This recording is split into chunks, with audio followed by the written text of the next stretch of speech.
Hi guys, Miss Headwell here. I am back to read chapter 7 of the book Flush. Chapter 7. The speeding ticket that my mother had been waiting in line to pay when she met my father was the only one she'd ever gotten. She isn't a person who breaks the law, no matter how small the law might be. Most of the time, Mom is steady, careful, and totally in control.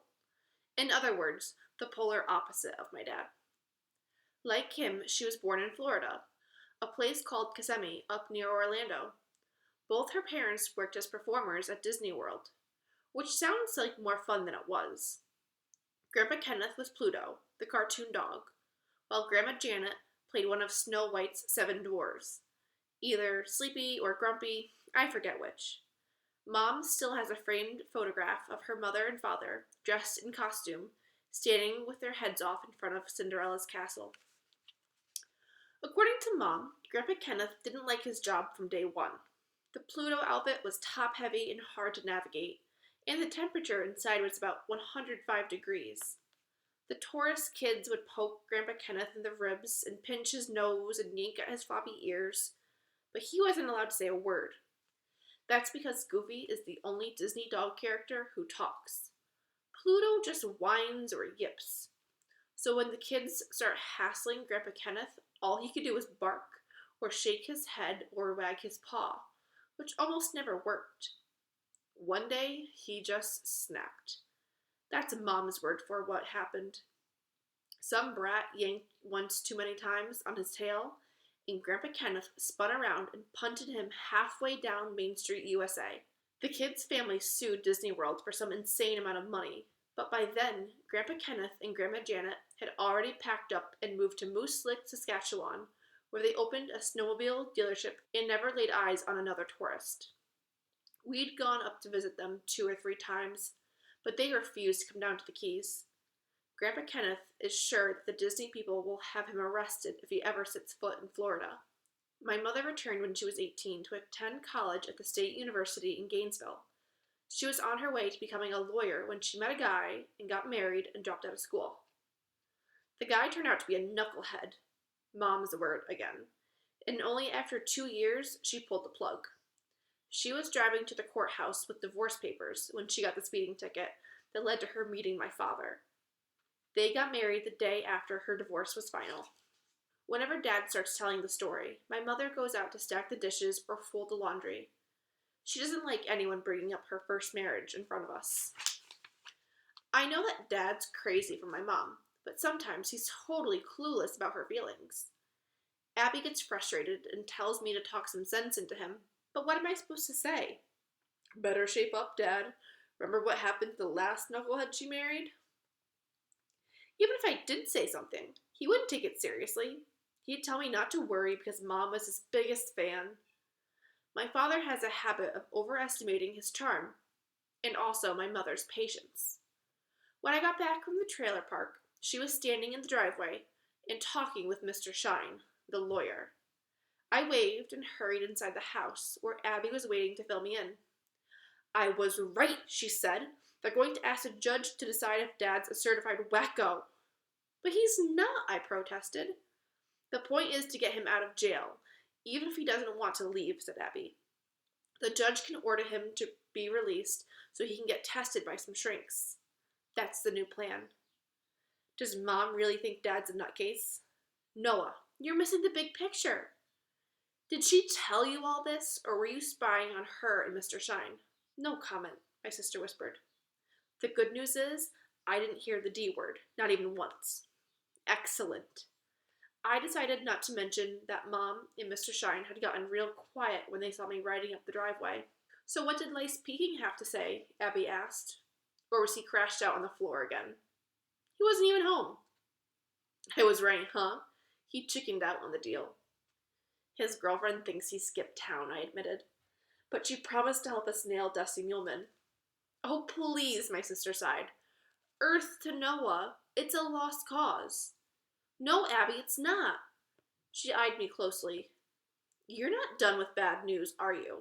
I can tell. All I could do was shrug. Dad's going to be on TV tonight. Why? For what? He gave an interview to Channel 10 at the jail. Oh, brilliant, Abby said, and sank into a chair. She and I were worried about the same thing.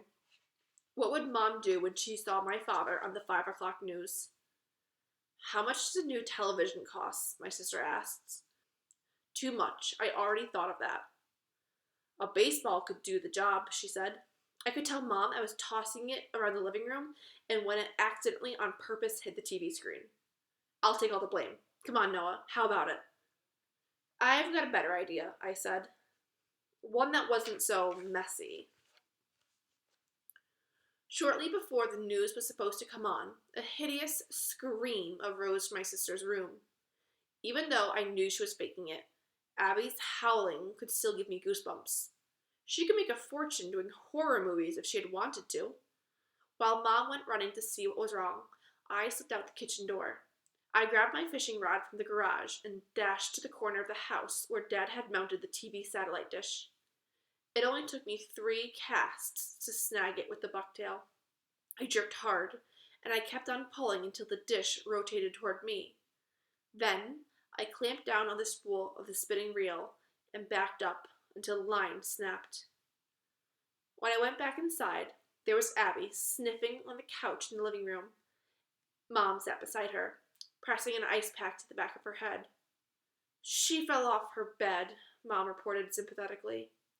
Is that all? I said. It sounded like she'd been boiled alive. Noah, Mom scolded, and instantly my sister started bawling again.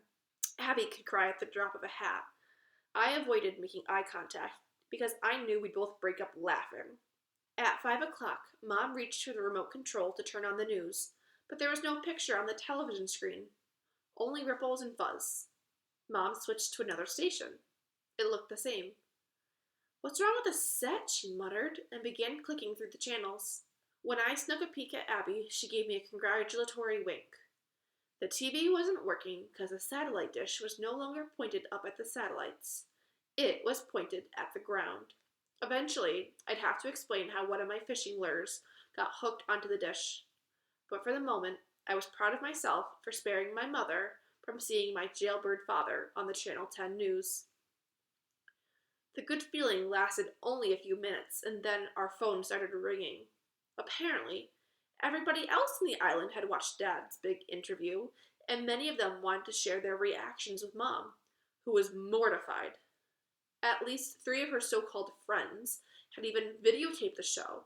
One of them stopped by after dinner to drop off the cassette. Abby and I were curious about what my father had said on TV, but neither of us were brave enough to sit up with Mom while she watched the tape. I thought about trying to mess up the VCR, but Abby said it'd be a waste of time. She was probably right. Mom was determined to see what Dad's interview, one way or another. So, my sister and I retreated to our rooms. I couldn't get to sleep, so I sat up playing my Game Boy and reading skateboard magazines. At 1 in the morning, I was surprised to hear the telephone ring, and someone picked up right away.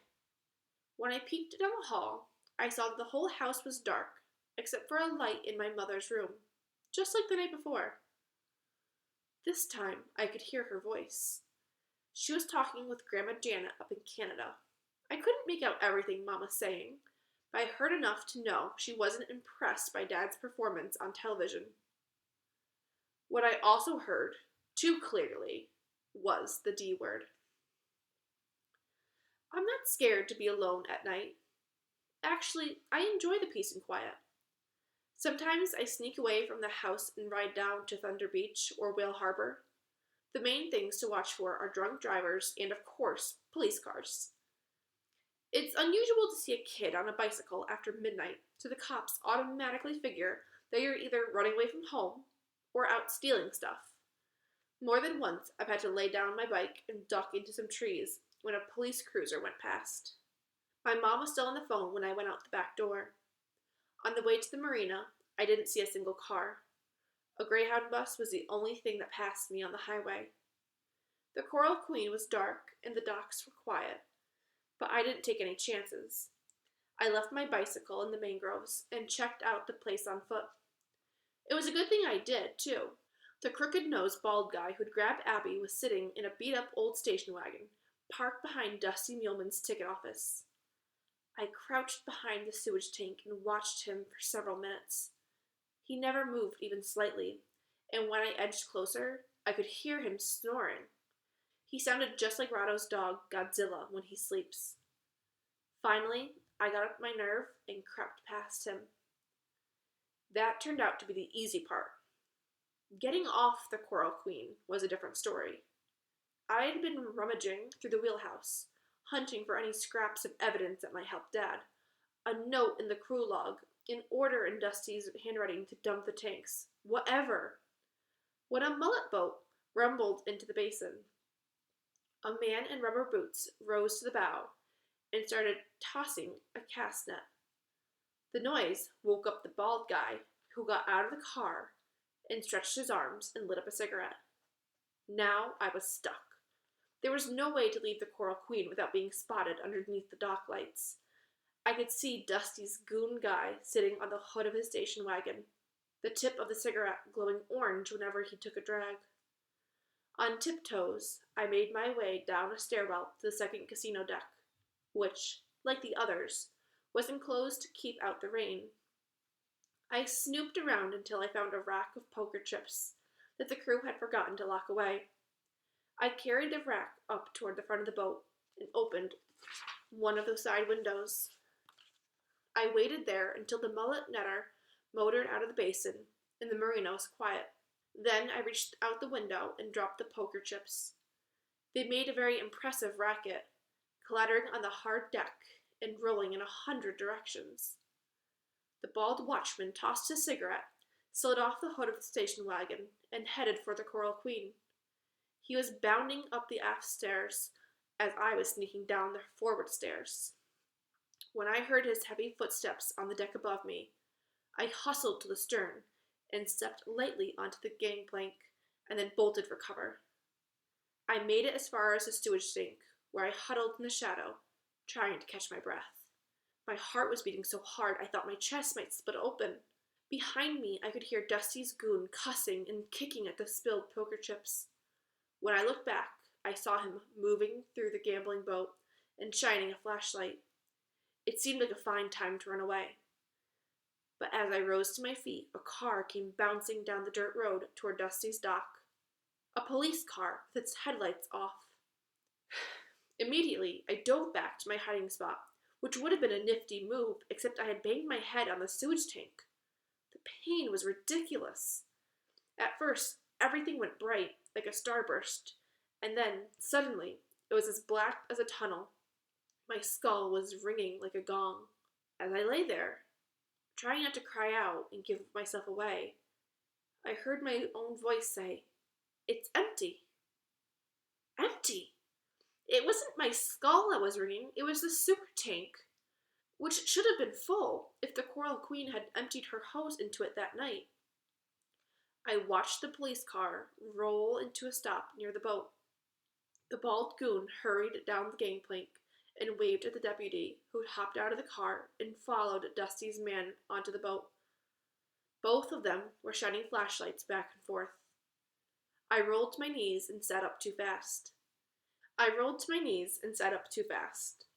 As I waited for the dizziness to go away, I noticed a dark, powdery tracing on the concrete slab under the sewage tank. Something so small that the pollution inspectors may have not noticed. I touched it, and in the faint light from the docks, I saw red on my fingers. Rust. The old tank was rusting away. I reached underneath and found a patch of pitted metal that crumbled like stale crackers. Peeling it away, I made a hole so large I could stick my fist inside. The sewer tank wasn't just empty. It was wrecked and useless. A phony prop in Dusty Muleman's scam. Suddenly, the knot on my head didn't hurt so much. I stuffed a handful of rust into my pocket and took off. And that is the end of chapter 7.